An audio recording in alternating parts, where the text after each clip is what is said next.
여러분 안녕하십니까? 라디오 오늘 유한솔입니다. 인천에서 있었던 일이죠. 한 경찰관이 층간소음으로 다투던 남성이 흉기를 들고 난동을 부리는 현장을 눈앞에서 보고도 제압하지 않고 도망쳤다고 해서 논란입니다.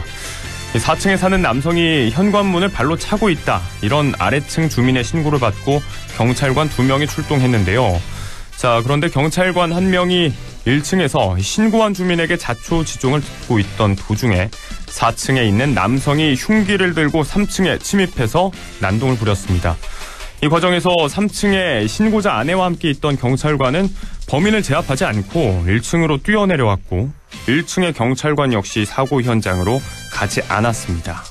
그리고 그런 사이 신고자의 아내는 칼에 찔려 현재 중태인데요. 오늘 인천경찰청장은 경찰의 부실한 대응에 대해서 사과하고 일단 두 경찰에 대해서 대기 발령 조치를 내렸다고 합니다. 자, 분명 현장에서의 대응 매뉴얼이 있었을 텐데요. 안타까운 사건이 아닐 수 없겠습니다. 11월 19일 금요일 라디오 오늘 광고 듣고 시작합니다.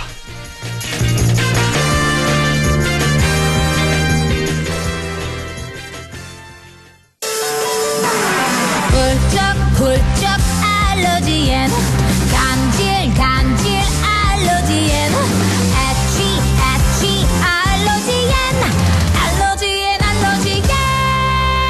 알러지엔 지르텍. 약국에서 찾으세요. 유한양행 수입 한국 UCB 제약. 자동차 썬팅할 때 딱 불스원 썬팅, 넘버원 불스원이다. 불실한 썬팅, 자외선 열차간 딱 불스원 썬팅. 썬팅도 역시 불스원. 썬팅도 역시 불스원 썬팅. 개설 문의는 불스원 브라자닷컴. 창업은 역시 크린토피아. 창업 크린토피아. 세상에서 제일 가는 빨래빵 창업. 창업 크린토피아. 세상에서 제일 가는 빨래빵 창업. 11월 24일 크린토피아 창업 설명회가 열립니다. 지금 전화주세요. 1577-4560. 알았어 DDF 알았어. 연금은 알았어 DDF 알았어. 생애 주기별 은퇴 시점에 맞춰 알아서 투자해주는 연금펀드 한국투자 TDF 알아서. 한국투자 신탁운용 펀드보스 등 별도 발생 원금 손실에 유의하시고 투자 전 상품 설명서 및 약관을 꼭 확인하세요. 내 차는 소중하니까 유리막 코팅도 한번 입혀주고 새 차는 디테일링 세차만. 그리고 아에르 프리미엄 에어컨 필터까지 극초미세먼지와 유해가스 저감에 항균 기능까지. 내 차는 공기도 달라야 한다. 내가 선택한 프리미엄 아에르 에어컨 필터. 네, 광고 듣고 왔습니다. 11월 19일 금요일 라디오 오늘의 순서 알려드리겠습니다. 자, 금요일입니다. 성공회대 최진봉 교수와 함께하는 시간이죠. 한 주간의 시사 이슈를 진단해봅니다. 최진봉의 시사 포커스 잠시 후에 만나보고요. 자, 이어지는 2부 오늘 이슈 오늘에서는 열흘간의 조업 정지를 끝낸 영풍 석포 재련소 문제, 어제부터 조업을 재개했는데요. 자, 어제는 재련소 측과 통화 연결을 했었죠. 오늘은 환경단체를 연결해 보겠습니다. 잠시 후 환경운동연합 김수동 공동대표 연결해서 함께 이야기 나눠보도록 하고요. 자, 이어서 LNS 자산운용 조진희 이사와 함께 부동산 이슈도 함께 풀어보겠습니다. 조진희의 부동산 매거진도 오늘 함께 하시겠습니다. 라디오 오늘 생방송 놓치신 분들께서는 안동 MBC 플러스 유튜브로 다시 들으실 수가 있으니까요. 많은 애청 바라겠습니다.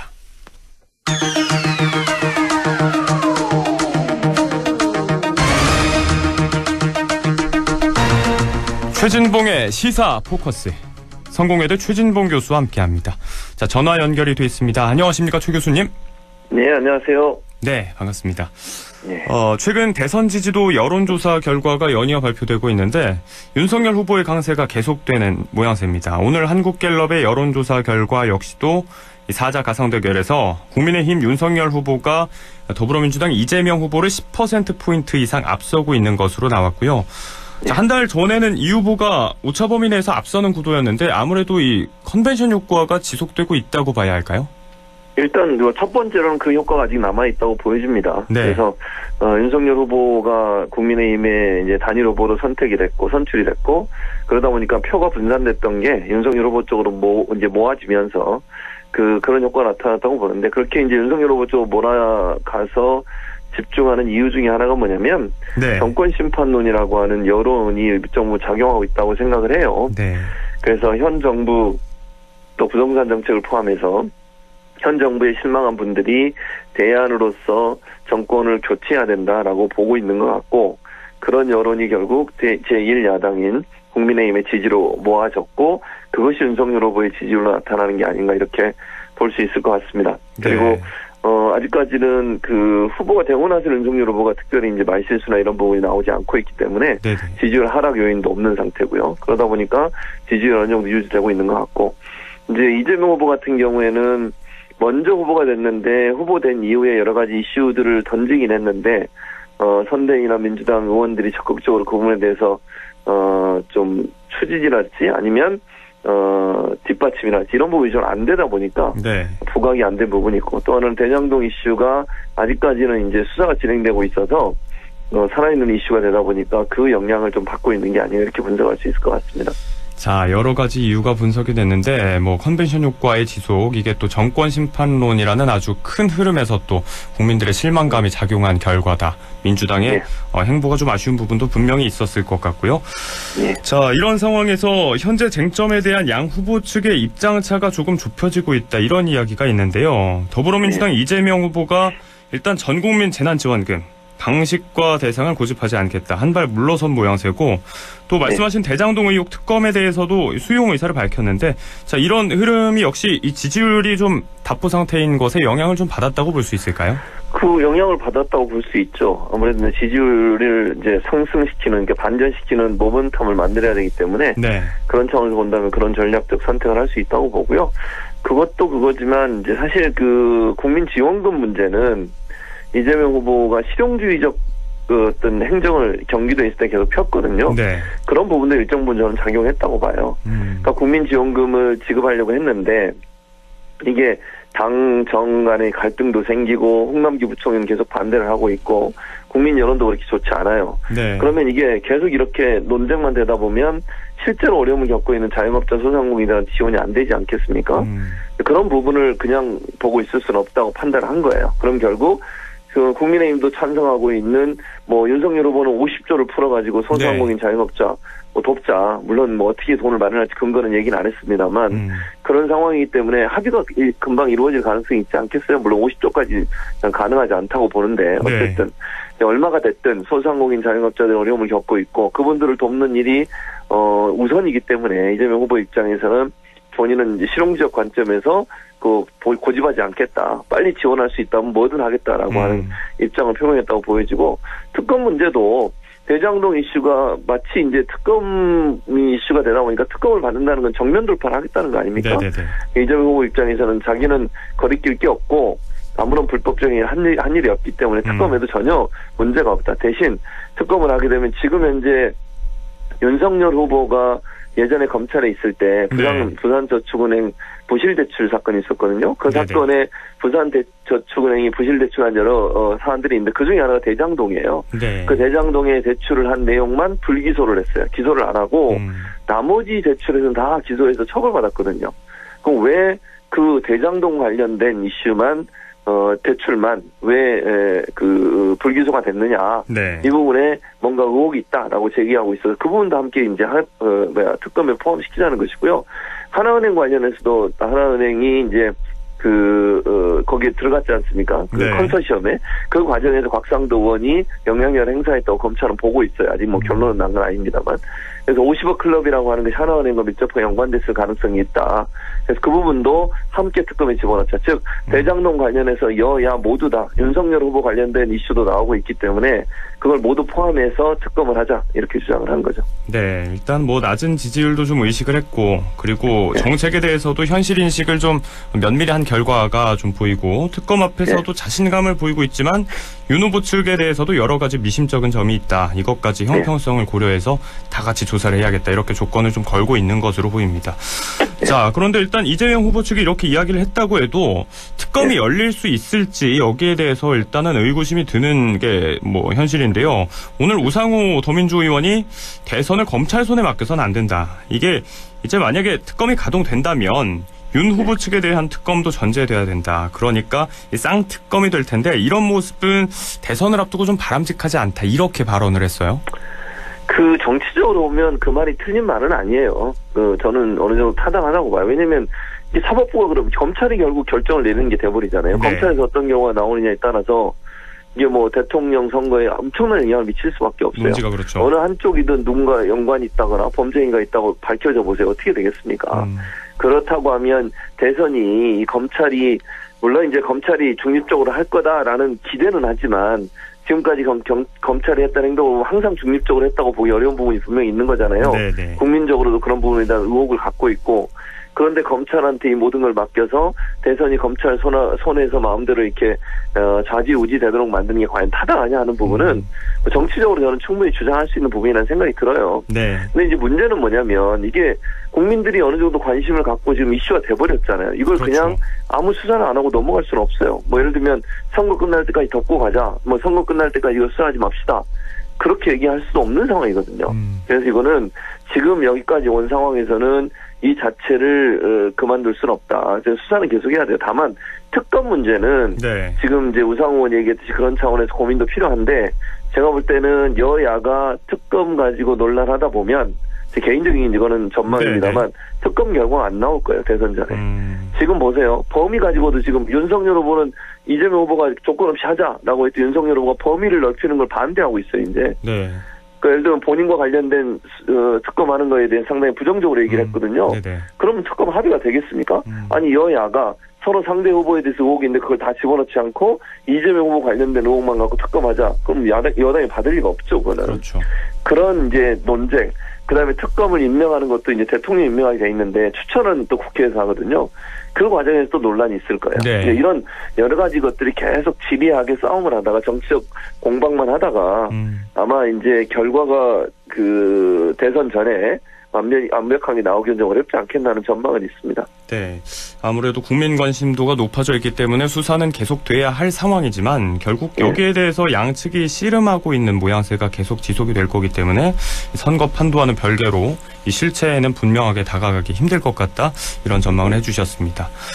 자, 조금 전에 저희가 지지율에 대한 이야기를 하면서도 잠시 언급을 해주셨지만 민주당의 행보가 아직은 좀 뜨뜻미지근하기 때문에 이런 낮은 지지도에도 좀 영향이 있지 않나 하는 말씀 해주셨는데 최근 여권의 대표적인 책사 문재인 대통령의 복심으로 불려왔던 양정철 전 민구연구원장이 후보만 죽어라 뛰고 있다.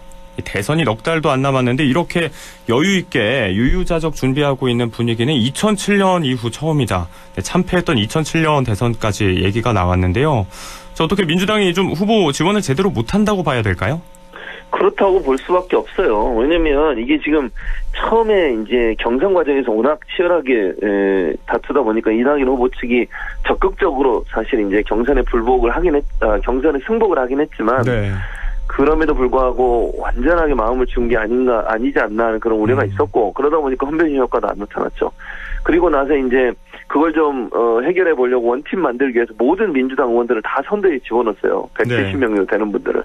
그러니까 문제는 민주당 의원들 선수에 따라서 선수가 높은 사람은 본부장, 그 다음은 부본부장, 뭐 이러면서 이제 다 조직이 한 자리씩 다 차지했지 않습니까? 네. 근데 문제는 그러고 나서 움직이질 않는 거예요. 그러니까 컨트롤 타워가 없다고 저는 봐요. 그러니까 단순히 그냥 민주당 모든 의원들 다 선대위에 들어와서 그분들이 주축이 된 선대위를 꾸리다 보니까 전체적으로 컨트롤 타워가 없어서 이게 상당히 비대한 조직이고 움직이기가 상당히 어렵고 기민하게 문제를 해결하는 데 적극적으로 나서지 않는 문제가 발생했고 이러다 보니까 이재명 후보가 갖고 있는 트레이드 마크가 실행력이거든요. 네. 경기도 지사하면서 발언하고 바로 실행하는 그런 능력을 보여줘서 사람들한테 인기도 있었고 또 경기도민들이 칭찬한다고 이랬지 않습니까?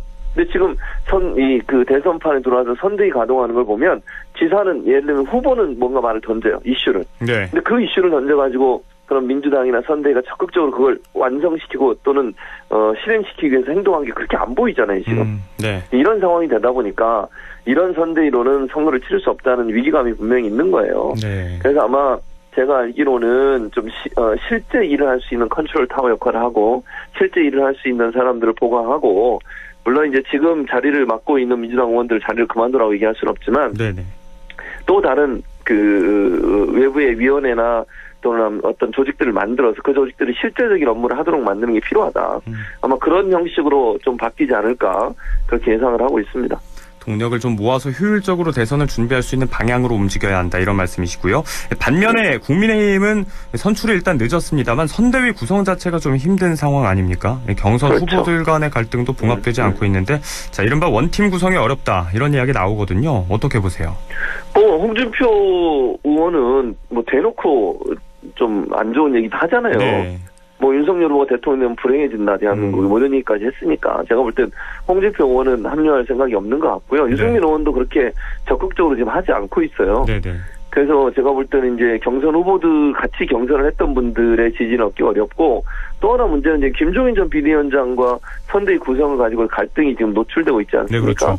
김종인 전 비대위원장 총괄 선대위원장하고 그 밑에 이제 두 분이 문제가 되는 김병준 전 비대위원장하고 김한길 전 대표하고 이 두 분을 모셔오는 것에 대해서 김종인 전 비대위원장이 좀 부정적으로 생각을 했는데 윤석열 후보 측이 강하게 이제 밀어붙이는 것 같아요. 그래서 오늘 뭐 보도를 보니까 어느 정도 받아들이는 분위기인 것 같은데 네. 그게 최종 발표가 되기 전까지 좀 지켜봐야 된다고 저는 봐요. 언론은 그렇게 보도를 하고 있는데 네네. 이제 정말 김종인 위원장이 그 두 분을 다 받아들이게 한 건지 합의를 한 건지 아니면 또 다른 형태의 합의가 이루어진 건지는 지금은 알 수 없고요. 네. 다만 이제 그게 아주 스무스하게 부드럽게 진행되는 것 같진 않아요. 그러니까 이 김종인 전 비대위원장은 측근들 소위 권성동 의원이 지금 이제 사무총장이 됐지 않습니까? 네네.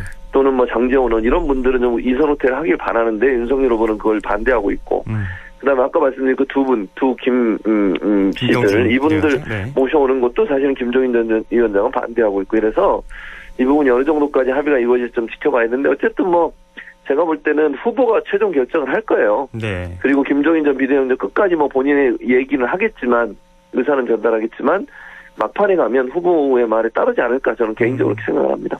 네, 윤석열 후보의 인선 제안에 대해서 아주 노골적으로 반대했다는 이야기도 있었고요. 그렇지만 네. 결국은 후보 측의 이야기에 좀 맞춰가지 않을까. 자, 그 네. 안에서 이렇게 빚어지고 있는 작은 흐름도 한번 살펴봤습니다. 자, 이제 넉 달도 남지 않은 대선을 앞두고 여러 가지 이야기들을 오늘 짚어봤습니다. 교수님에게 좋은 말씀 많이 들었는데요. 오늘 말씀 여기까지 듣겠습니다. 고맙습니다. 네, 감사합니다. 네, 지금까지 최진봉의 시사포커스 성공회대 최진봉 교수와 함께했습니다. 자, 라디오 오늘 금요일 순서 1부는 여기까지고요. 잠시 후 2부에서 다시 뵙도록 하겠습니다.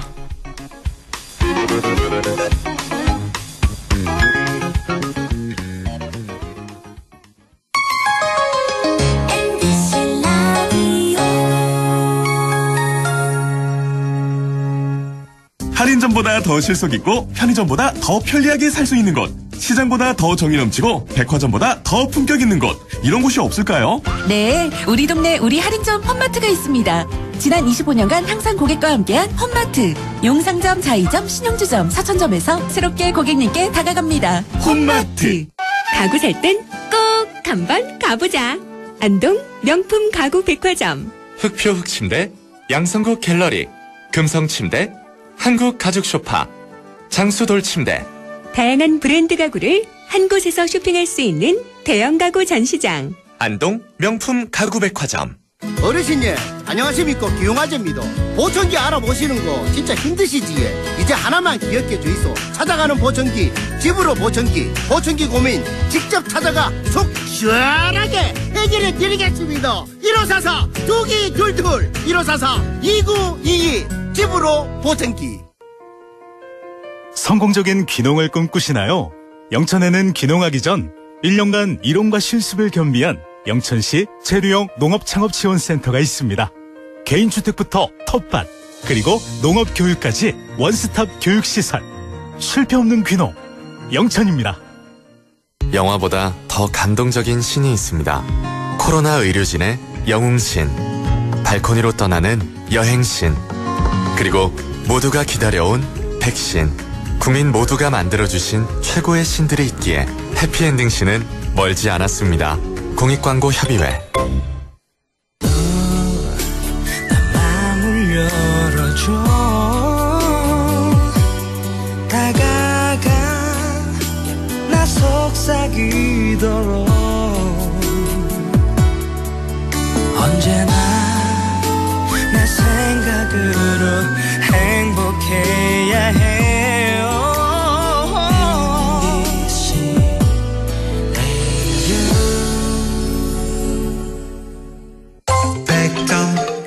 MBC 라디오.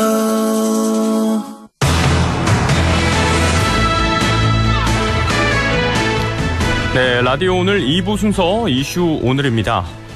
영풍 석포제련소가 열흘간의 조업 정지를 끝내고 조업 재개 어제부터 시작했습니다. 자, 어제 제련소 측을 연결해서 이야기 나눠봤는데요. 오늘은 환경단체 입장을 한번 들어보도록 하겠습니다. 환경운동연합 김수동 공동대표 연결해서 자세한 이야기 들어봅니다. 네, 대표님 안녕하십니까? 예, 안녕하세요. 김수동입니다. 네, 반갑습니다.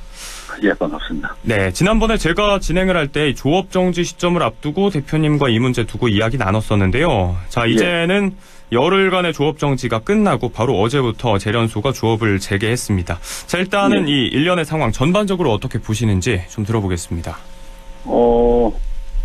열흘 조업 정지가 이제 끝나고 다시 이제 그 조업 재개를 하는데, 그동안에 조업 정지 기간에 제련소에서는 설비를 교체한다는 이야기도 있었고, 그리고 환경과 안전에 대한 특별 교육으로 이제 친환경 기업으로 거듭나겠다고 공보를 했습니다. 네. 그런데 이게 제련소가 51년 동안 이렇게 운영해 오면서 누적된 환경 오염이나 문제들이 있는데, 직원들 몇 명 이렇게 환경 교육이나 안전 교육을 한다고 이게 해결될 것인가?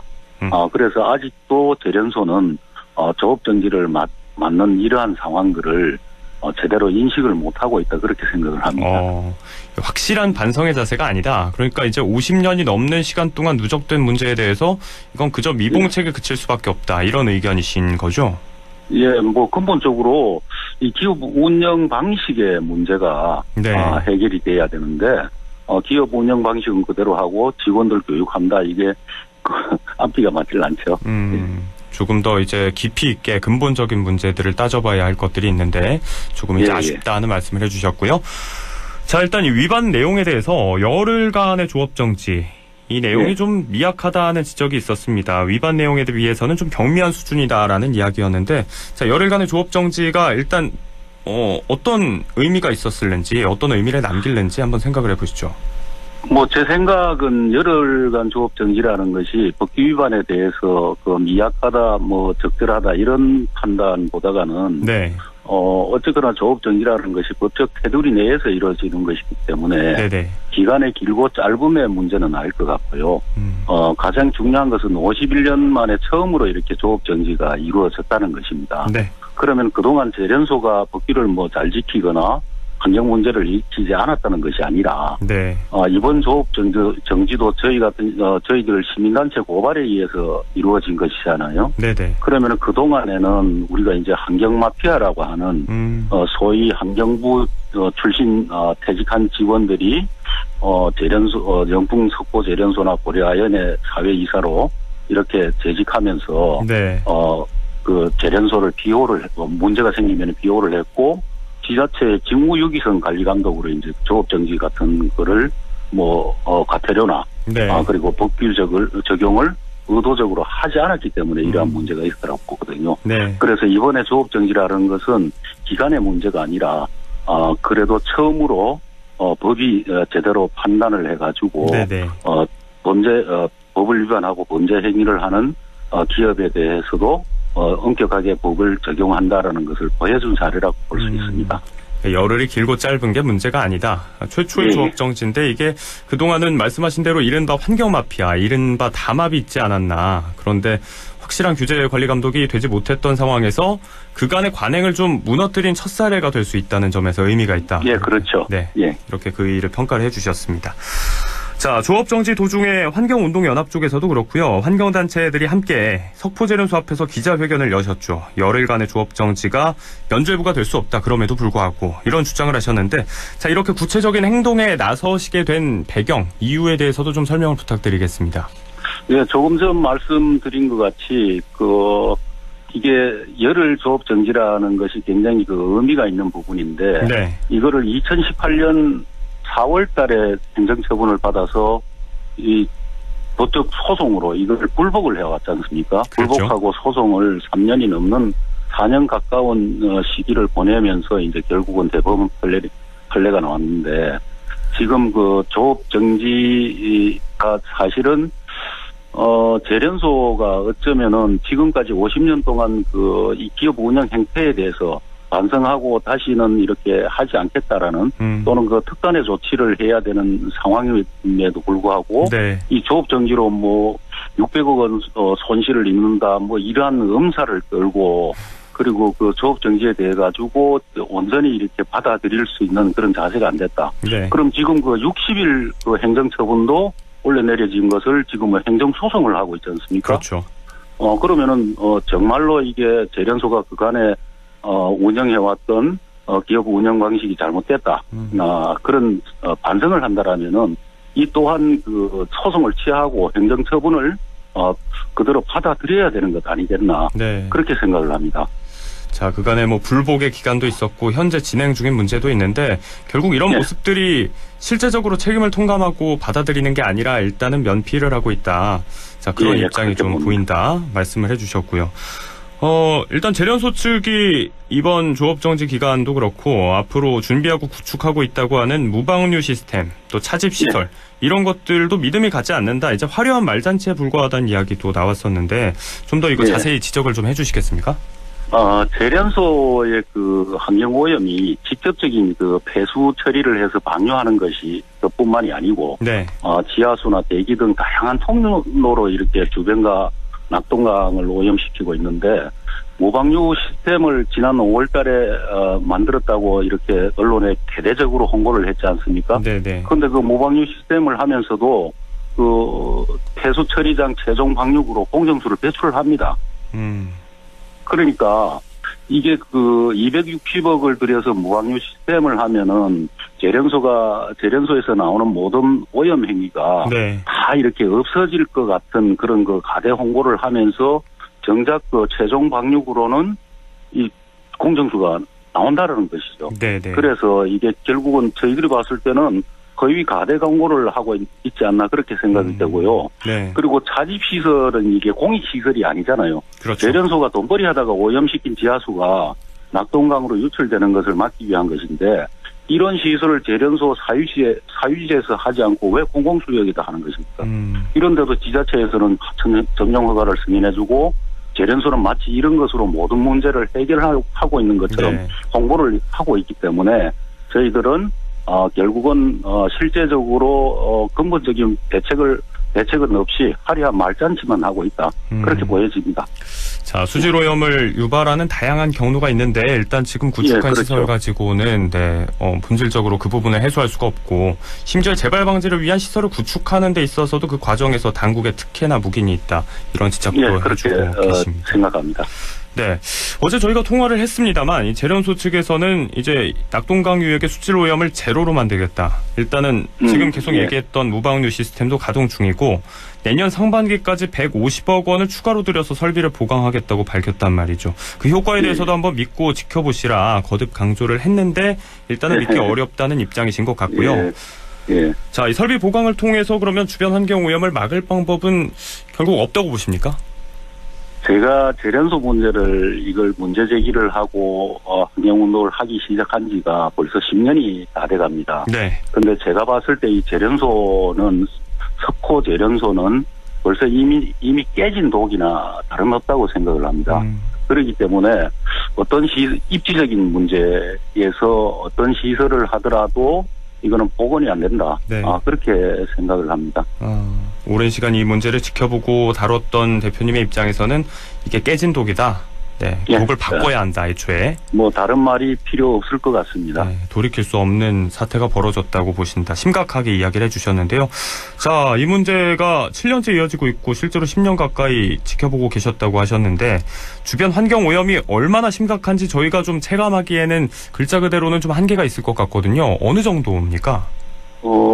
이게 우리가 강에 녹조가 발생한다라면 시각적으로 이렇게 단번에 알아챌 수가 있지 않습니까? 네. 그런데 그 재련소에서 나오는 이게 오염의 문제라는 것은 대기 오염으로 인해 가지고 산림이 말라 죽는 고사하는 이러한 상황 외에는 실제적으로 중금속이 육안으로 이렇게 식별할 수 있는 부분이 없습니다. 네네. 그래서 지금 그 영풍 석호 재련소에서 오염을 이렇게 시키는 것은 크게 이렇게 보면은 대기 문제, 산림 문제, 그리고 토양, 지하수, 그리고 낙동강 수질, 그리고 주민 건강으로 나눠볼 수 있는데 이게 그 육안으로 볼 수 있는 것은 산림 문제고 나머지는 육안으로 확인할 수 없는 거기 때문에 네. 이제 그 재련소 주변 주민들도 우리는 괜찮은데 왜 그렇게 난리를 지느냐 이렇게 이야기를 하는 거죠. 그런데 실제적으로 이거를 지하수가 뭐 최대 33만 2,650배 기준치를 초과해가지고 오염이 된 이 물이 낙동강으로 흘러나오는데 네. 그게 이제 그 눈에는 보이지 않죠. 네네. 그러니까 이거 분석을 해봤을 때 이렇게 나오는 것이기 때문에 이게 환경오염의 실체를 이렇게 육안으로 볼 수 있다라는 것은 참 그렇게 쉬운 일이 아니다 그렇게 생각을 합니다. 그 눈으로 보이지 않는 부분인데 이걸 또 확인해 볼 방법은 결국 수치인데 얼마 전에 예. 발표됐던 2017년에 발표됐던 네, 봉화군 석포면 주민 건강 영향조사 여기에 따르면 인근 주민들은 괜찮다고 하셨지만 이 체내 카드뮴과 납 농도가 일반인의 2-3배 정도로 높게 나오기도 했던 걸로 알고 있거든요.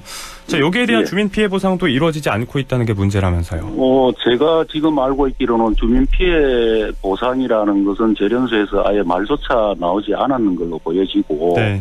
그 저희들이 그때 그 2017년에 발표된 이 재련소 주변 주민들이 혈중 카드뮴 농도가 이제 일반 국민보다 3.47배 정도 이렇게 높게 나왔기 때문에 네. 주민들이 건강 피해 소송을 이제 좀 하도록 저희들이 기금을 모아서 대구 지역의 민주사회를 위한 변호사 모임에 한 10여 분 변호사들이 네. 저희들이 그 기금을 모아서 소송을 좀 해보자라고 했을 때 주민들이 선뜻 나서지를 않았어요. 네네. 그거는 이제 왜 그러냐면은 지금까지 눈에 보이는 일이 건강 피해라는 게 잘 없었고 그리고 그 골짜기에서 재련소라는 저희들이 영풍공화국이라고 이야기를 하는데요. 네. 재련소의 그 영향력을 알고 있기 때문에 섣불리 소송을 했다가 오히려 당장 어떻게 그 조금씩 주는 것도 받지 못하고 오히려 그 세월만 보내고 그러지 않을까. 그리고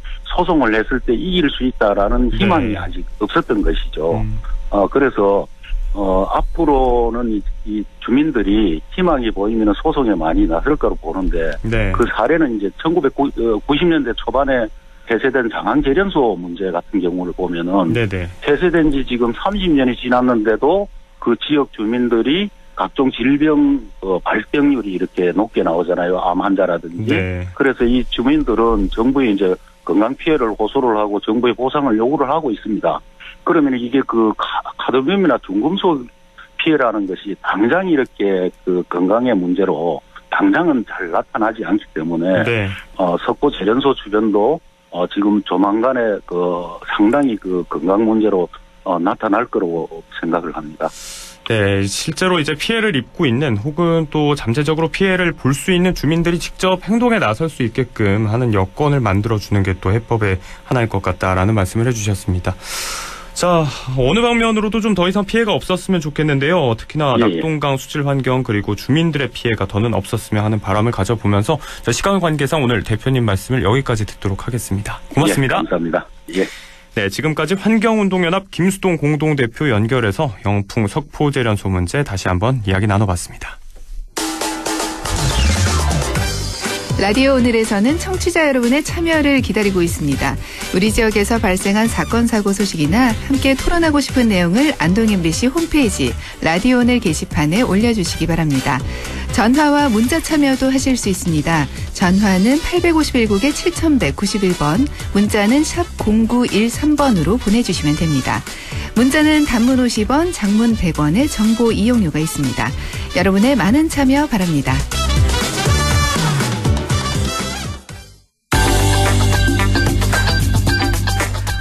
네, 조진희의 부동산 매거진, 국회에서 추진하고 있는 부동산 양도소득세 개편안, 세금 부담과 집값에 실제로 어떤 영향을 미치게 될지 LNS 자산운용 조진희 이사와 함께 자세히 알아보도록 하겠습니다. 네, 이사님 안녕하십니까?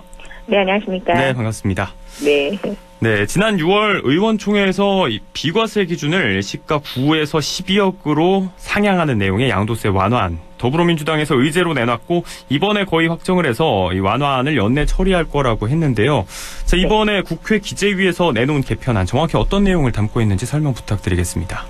예, 말씀하셨던 것처럼 6월에 나왔을 때 올해 안에 처리가 될 수 있을까라는 시장 반응들이 높았습니다. 네. 최근 들어서 연말 들어서 지금 종부세, 종합소득세, 여러 가지 세금 이슈들이 나오기 시작하면서 실질적으로 1가구 1주택, 평생 동안 내 집에 살고 있었던 분들 입장에서는 세금 부담도 굉장히 많이 늘어났고, 네. 또 이제 나이 드신 분들은 집을 좀 줄여서 다른 곳으로 이사를 가고 싶어도 비과세 혜택을 받을 수 없는 상황이 되다 보니까, 네. 이제 더군다나 가장 큰 문제는 서울의 집값이 너무 많이 올랐습니다. 그래서 현재 기준 가격으로 내놓는다 하더라도 평균 지금 이제 서울시 집값이 10억을 넘어서다 보니까, 네. 결국에는 양도세를 내고 내가 이걸 새로 팔아서 집을 이사할 수 없는 조세 문제가 가장 크게 발생됐습니다. 그래서 이번에 9억에서 12억으로 높이는 기준안이 나오게 되면 실질적으로 1가구 1주택자 같은 경우는 과세를 좀 형평성 있게 현실에 맞춰서 낼 수 있다라는 거고, 또 역시 민심을 반영했다라는, 그래서 결국에 거대 여당이 수습할 수 있겠다라는 의지로서 보여주는 사례라고 보시면 될 것 같습니다. 네, 여러 가지 이슈가 있었습니다만 아무튼 말씀하신 대로 이제 집값이 너무 많이 올랐기 때문에 과세 표준을 네. 현실화한 거다. 이게 또 민심의 흐름이었기도 하고, 집값이 전반적으로 뛴 현실의 기존 기준이 맞지 않는다는 여론을 좀 반영한 결과다, 이렇게 말씀을 해주셨습니다. 네. 고가주택으로 지정이 될 경우에는 이제 기준에 따라서 1가구 1주택자가 비과세 혜택을 못 받으니까 일단 네. 말씀하신 대로 그 새 집으로 이사한다, 갈아탄다 이 자체가 불가능한 상황이 아니었나 하고 보이는데, 자, 이번에 장기 보유 특별 공제율도 좀 바꾸는 내용이 담겨 있다고요? 네, 맞습니다. 말씀하셨던 것처럼 집값 상승 문제로 장기 보유 특별 공제가 거의 없어졌다고 보시면 될 것 같습니다. 네. 그러다 보니까 기존에 오랫동안 살고 계셨던 분들 입장에선 양도 차익의 규모 없이 무조건 세금을 내야 되고, 그다음에 혜택이 없다 보니까 결국에는 계속 집을 가지고 있는 상황이 됐고, 시장에서는 매물이 없다 보니까 거래가 어려워지고, 그래서 계속 값이 오르는 현상들이 됐습니다. 네. 근데 이제 기존 양도 차익의 이제 규모와 30% 무조건 40%를 적용했던 일괄 적용 기준은 오랫동안 살아오셨던 분들한테 이제 그 기간에 따라서 10에서 40%로 차등 적용하는 방안을 이번에 같이 하겠다고 했고, 네. 15억을 넘는 초과주택 같은 경우에는 보유기간에 상관없이 40%에서 10%로 축소되니까 아예 비싼 집을 갖고 계신 분들은 그만큼 또 세금을 내라는, 어떻게 보면 형평성 있는 문제는 계속 유지를 하고 가겠다라는 게 이번 정부의 의지라고 보시면 될 것 같습니다. 네. 그런데 가장 많은 비율을 차지하고 있는 9억 원에서 12억대 주택을 갖고 있는 분들이 초고가 주택이라는 거기에서 벗어날 수 있으니까 이번 부담에서 좀 벗어날 수가 있겠죠. 자, 10에서 40% 차등 적용인데 이게 혹시 보유기간의 기준이 어떻게 되는지 좀 여쭤봐도 될까요? 예, 보통은 저희가 이제 1년 차까지는 혜택이 전혀 없습니다. 그래서 2년 넘어서 보통은 이제 3년이 넘어가서부터 과세가 적용되는 할인율이 있다고 보시면 되는데, 네. 10에서 20, 30, 40 이렇게 늘어나는 것이 거의 3년에서 10년 사이라고 보시면 될 것 같습니다. 3년에서 10년 사이. 예. 그래서 기존에 바뀌어진 장기 보유 특별 공제가 없어졌을 경우에는 보통은 통상적으로 저희가 그 3년, 5년, 7년 이런 주기로도 이사들을 가신다라고 하는데, 3년 기준을 놓고 보더라도 혜택이 거의 없었다고 보시면 될 것 같고요. 네. 근데 이제 초고가 주택에서 이제 벗어나시다 보니까 그러면 이제 어느 정도 할인율을 또 받으실 수 있으니까 이번에는 좀 이사를 가실 수 있는 선택의 여지가 좀 더 늘어났다고 보시면 될 것 같습니다. 네, 이 보유기간에 따른 차등 적용이 중위 가격을 형성한 주택의 장기 보유자들에게는 혜택이 좀 갈 것 같고, 초고가 주택의 경우에는 오히려 좀 부담이 커진다. 그렇죠. 이제 규제 기조, 이 강대강 기조에는 큰 변화가 없다는 말씀이신데요. 네, 맞습니다. 자, 오늘 대구 지역도 아파트 가격이 1년 반 만에 하락세를 보였다. 이걸 저희가 보도해 드렸는데, 최근에 서울 수도권 집값이 안정화되고 있다, 이렇게 보는 의견도 있고요. 또 10억 원, 이 중위 가격 전후로는 거래량도 좀 늘고 있다고 하는데요. 네, 맞습니다. 말씀하신 것처럼 지금 이제 오늘 그 대부분 신문에서 매도 우위 시장으로 전환됐다. 말 그대로 이제 살려가는 사람들이 이제 좀 더 살 수 있게 되었고 가격도 좀 내려갔다. 이런 의견들이 굉장히 많이 나왔습니다. 근데 이게 문제는 대출 규제 강화로, 그리고 금리가 상승되고 최근 들어서 일시적인 구매 수요 감소도 같이 일어나다 보니까 네. 상승폭이 둔화되기는 했어도 아파트 가격이 하락이라는 걸 점치기에는 아직 좀 이른 감이 있고요. 네네. 특히 이제 대출 규제 총량제 문제 때문에도 그랬고, 이번에 이제 잔금 대출이 안 되는 신규 입주 물량에서도 물건들이 쏟아지다 보니까 보니까 아무래도 이제 시장에서는 가격 하락을 좀 더 진치고 있는 상황인 것 같습니다. 네. 이런 분위기가 있다 보니까 원래 매수를 하시려고 했던 분들도 일단은 광만세로 전환된 건 사실이고요. 네. 그다음에 이제 특히 이제 부동산원에서 보통 이제 통계 자료를 내는 그 매매 지수가 보통 100을 기준으로 해서 떨어지다 보니까 이제는 매수자가 좀 우월한 시장이 되지 않느냐라는 의견이 오늘 많이 나오고 있습니다. 네네. 이제 이번 연도 한도 초과라고 저희가 이제 얘기를 하고 있습니다. 4대 은행에 갖고 있는 대출 내보낼 수 있는 양이 총량이 끝난다라고 본다고 한다면 네네. 내년 초 그리고 내년 3월에 이사 시즌이 됐었을 때 어떻게 되느냐에 따라서 좀 더 평가를 해보는 것을 좀 유도하는 것이 맞지 않을까, 너무 빠르게 결정하는 게 아닐까 이런 의견들도 있다고 보시면 될 것 같습니다. 네, 대출 종량 한도를 채우게 되면 일단 더 이상은 또 매수 매도가 활발하게 이루어지지 않을 수가 있기 때문에 좀 그렇죠. 유보적으로 봐야 한다. 네. 일단 가장 많은 비율을 차지하는 1주택자 그 가운데 또 가장 많은 비율인 중위가격대의 보유자들이 평균 가격대 근처의 보유자들이 좀 운신의 폭이 그래도 좀 생겼기 때문에 시장이 좀 숨통이 트일 거다 이런 의견이 있었습니다만 이건 좀 천천히 유예를 해서 좀 봐야겠다 이런 말씀을 해주셨습니다. 그동안 내 집에서 살고 있던 분들 오래 사셨고 또 나이 드시면서 노령 인구 이주 문제 서울집 팔고 교외로 이주하고 싶은 분들도 계셨고 한데 그동안 좀 세제 문제로 이주가 좀 어려웠잖아요. 앞으로 네, 어떻게 될 맞습니다. 거라고 보십니까?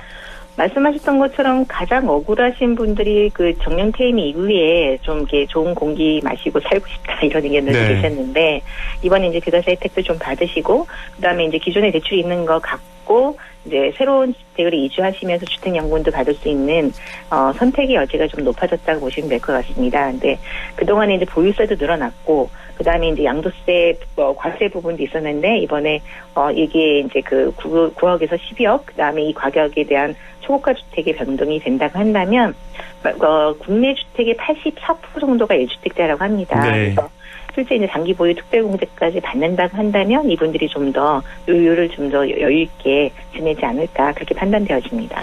자, 그래도 이런 세제 혜택이 결국은 근본적인 대책이 될 수는 없을 테니까요. 이제 모자란 공급을 근본적으로 늘릴 수 있는 대책은 안 될 텐데 최근에 종부세 폭탄 소식 그리고 증여도 역대급이라고 계속 보도가 되고 있고요. 결국은 말씀하신 대로 매물이 늘기보다는 보유하고 가겠다는 분들이 많이 계시기 때문에 집값이 결정적으로 하락되진 못할 것 같아요.